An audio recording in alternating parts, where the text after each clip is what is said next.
नमस्कार दोस्तों, मैं हूं आंचल और आप देख रहे हैं द भारत शो। मीडिया को एल्विश यादव से अलग ही लेवल की समस्या है। एल्विश यादव अपने ब्लॉग में कुछ कहते हैं या किसी भी मुद्दे पर बयान देते हैं तो मीडिया उसे गलत तरीके से पेश करने के लिए तैयार रहता है। अब कुछ ऐसा ही हुआ है ईसीएल में। ईसीएल में इस सीजन में आप सभी जानते हैं कि पहले सीजन से ज्यादा टीमें खेल रही हैं, यानी कि 2-3 टीमें जो हैं वो एक्स्ट्रा ऐड हुई हैं, जिसमें राजस्थान रेंजर्स भी है, जिसके साथ पहला मैच हरियाणवी हंटर्स का था, जो कि एल्विश यादव की टीम है, जिसके बारे में एल्विश यादव बात कर रहे थे। और नई टीम के बारे में उन्होंने कहा कि मुझे उस टीम के बारे में उतना पता नहीं है।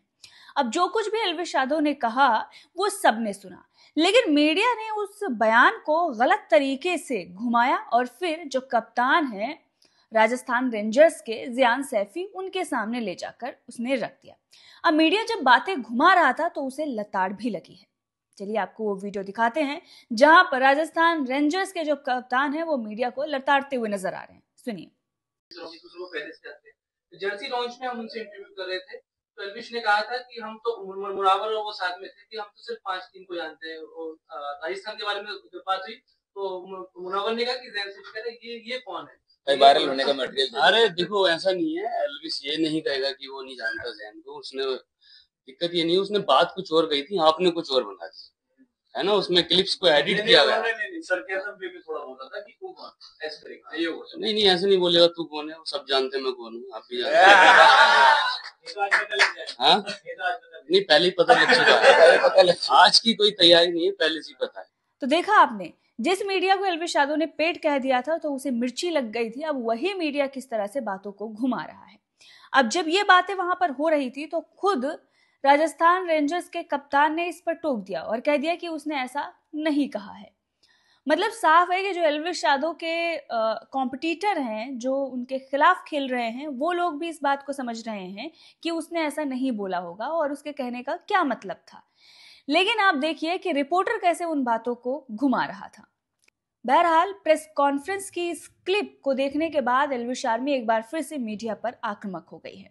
वहीं दूसरी खबर के बारे में आपको बताते हैं, पूरब झा और एल्विश यादव से जुड़ी हुई है। दरअसल पूरब झा ने कुछ दिन पहले ही किसी पॉडकास्ट में या इंटरव्यू में ये बताया था कि एल्विश आर्मी की वजह से उन्होंने अपना ट्विटर एक्स अकाउंट जो है वो डिलीट कर दिया था। उन्हें डर लग रहा था क्योंकि एल्विश आर्मी उन्हें ट्रोल कर रही थी। अब इस पर भी एल्विश यादव को ही जिम्मेदार ठहराया जा रहा है। देखिए, कई सारे आर्टिकल जो हैं वो लिखे जा रहे हैं और ये बताया जा रहा है कि पूरब झा ने एल्विश यादव की मिमिक्री की तो उनके फैंस उन्हें धमकी देने लगे। देखिए, यहाँ पर लिखा हुआ है कि पूरब झा को फोर्स किया गया एक्स अकाउंट ऑफ करने के लिए क्योंकि एल्विश यादव के फैंस से उनको धमकी मिल रही थी। एक दूसरा है, ठीक उसी तरीके का आर्टिकल है।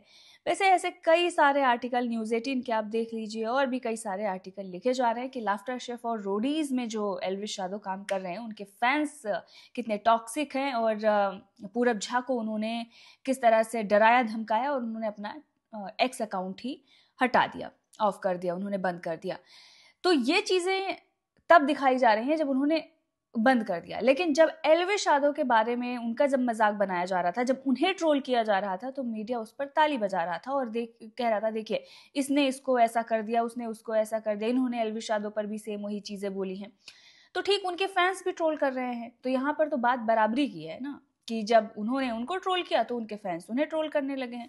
तो फिर डर के क्यों एक्स अकाउंट डिलीट करना? भाई किस बात का डर है? एल्विश यादव ने तो अपना ब्लॉग बनाना बंद नहीं किया, उन्होंने तो अपना कोई अकाउंट डिलीट नहीं किया कि भाई पूरब झा मुझे ट्रोल कर रहा है, वो मेरा मजाक बना रहा है तो मैं उससे आहत होकर अपना अकाउंट ही डिलीट कर दूं। और अभी आप देखिए, किसी के भी फैंस हो इसी तरह की ट्रोलिंग करते हैं, कुछ लोग तो और भी हद तक गिर जाते हैं। आपने देखा होगा कि अभी जब कांग्रेस के नेता शमा मोहम्मद ने रोहित शर्मा के बारे में ये कहा कि वो फिट नहीं है, वो मोटे खिलाड़ी हैं, तो रोहित शर्मा के भी फैंस ने गंदी गंदी भद्दी भद्दी गालियां दी, लेकिन उससे किसी को ऐतराज नहीं है। और जब हमने ये कहा कि मीडिया पूरे दिन वही मुद्दा दिखा रहा है, कोई और मुद्दा बचा नहीं है, तो वो आकर मुझे भी गालियां देने लगे और इतनी गंदी गंदी गालियां दे रहे हैं। बुरी तरह से ट्रोल किया जा रहा है, बुरी तरह से ट्रोल ही नहीं किया जा रहा है बल्कि अपशब्द भी कहे जा रहे हैं, रेप करने की धमकियां मिल रही हैं। तो अब क्या कहें कि रोहित शर्मा इसके जिम्मेदार हैं? अगर किसी के फैंस कुछ कह रहे हैं तो उसके जिम्मेदार तो वो इंसान नहीं होता ना, क्योंकि उसने आकर नहीं कहा है कि आप अगर मुझे कोई बोल रहा है तो आप इस तरीके की चीज़ें बोलिए। अगर एल्विश यादव अपने फैंस के बातों के लिए ज़िम्मेदार हैं तो फिर रोहित शर्मा भी ज़िम्मेदार होंगे, जो मुझे रेप की धमकियाँ मिलने लगी, जो शमा मोहम्मद को इतनी गंदी बातें लिखी जा रही हैं।